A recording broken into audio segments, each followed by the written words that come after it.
All right, so this is going to be our review of the game Vampyr, however you want to say it. It's a gothic style RPG about, well, being a vampire. It's one I've kind of looked at for a while, finally got to. Just going to kind of quickly run through our thoughts and do our quick review, which we break down, as always, with story, then gameplay, and then overall impressions. We're going to try and keep it spoiler light at the very most, because we've already kind of talked a bit about the storyline stuff on the stream, and we don't necessarily have to go over all that again to keep it out of the video. So the first thing we're going to start with is the story, which is going to be where we try to keep most of the spoilers out. So, but you know, pretty much within the first 10 minutes of the game is you're a character named Dr. Jonathan Reed, and you are a blood transfusion world-renowned specialist. You engineered new techniques and advances in medicine, and you are targeted at the very beginning of the game by an ancient vampire who turns you into a vampire, but you don't know why. He doesn't really speak to you or give you any kind of direction for a large part of the early of the game. You're just sort of like left looking for answers. The game does offer multiple different endings.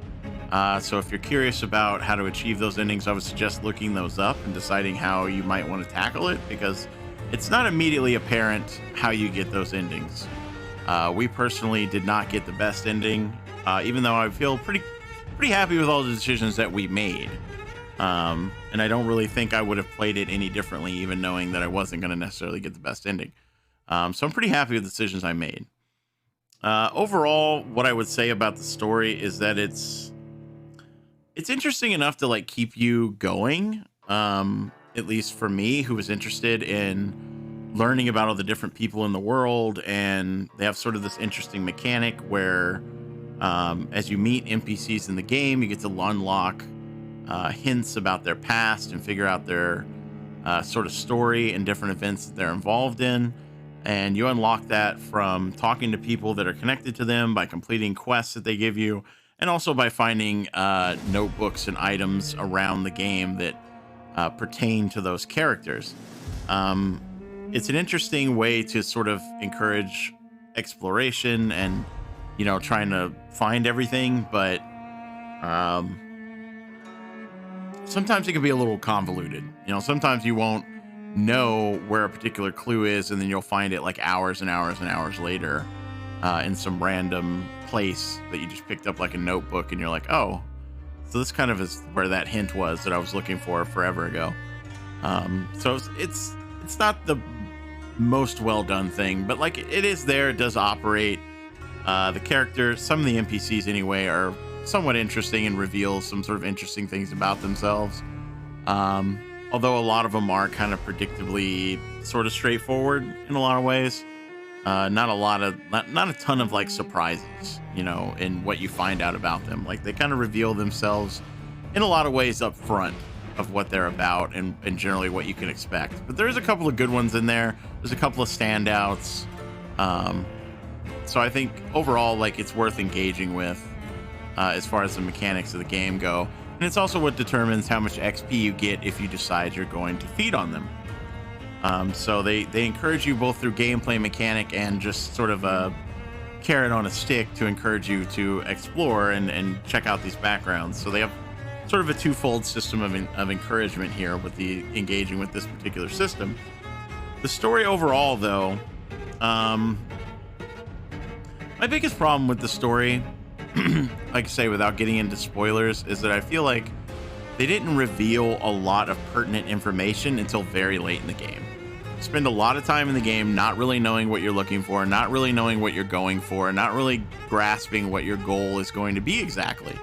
And then all of a sudden, kind of towards the end of the game, they finally kind of let the floodgates open a little bit, and all of a sudden now you get a much better idea of what's going on and what you're trying to achieve. Other than that, you spend a lot of time just sort of like wandering around and engaging with NPCs and just kind of doing your own thing.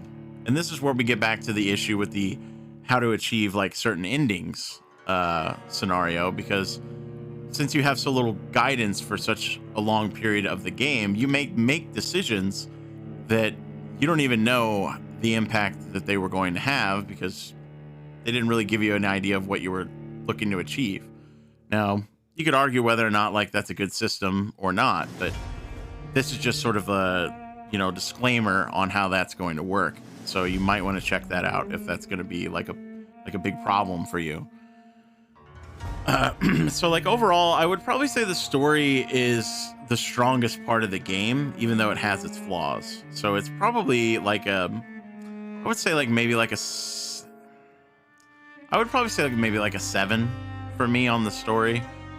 Now the way I do my ratings is 7 is just, it's just solid, you know, like it's a solid average kind of story. Like it doesn't blow my mind. There was nothing in it that like totally like swept me off my feet or anything, any crazy moments. It was just solid, you know, worth playing,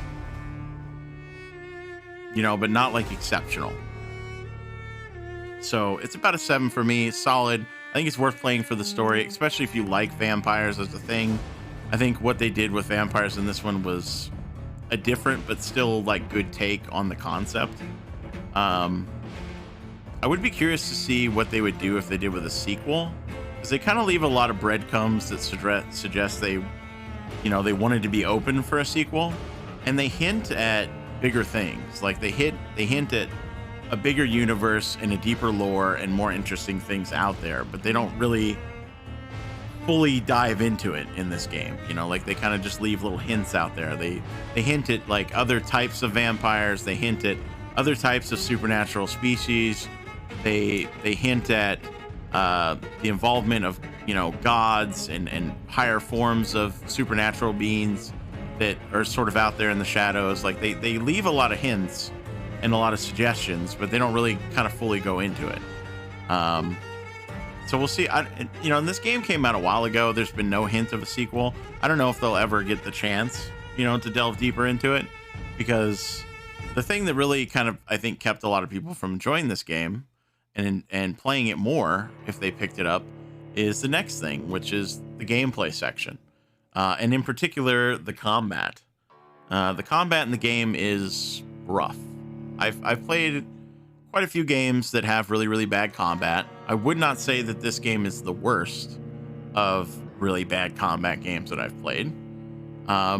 It is playable, but there's a lot of annoying mechanics. A lot of NPCs can stagger and sort of stun you very easily, but you have a very rough time doing the same to them. Their attack animations are just like very brisk and abrupt. They're not telegraphed very much, so it's difficult to anticipate their movements. You don't really have like a block. You can only dodge, which consumes your stamina, which your attacks also consume your stamina. Pretty much everything you do consumes stamina. So you tend to run out of stamina quite often. So it forces this very slow, kind of ponderous style of combat that doesn't feel rewarding for how slow and ponderous that it is. You know, like if you compare it to something else like a Dark Souls game that also tends to have very slow and ponderous combat, it feels much more rewarding in a game like that, because when you land a big hit in Dark Souls, you do a large amount of damage.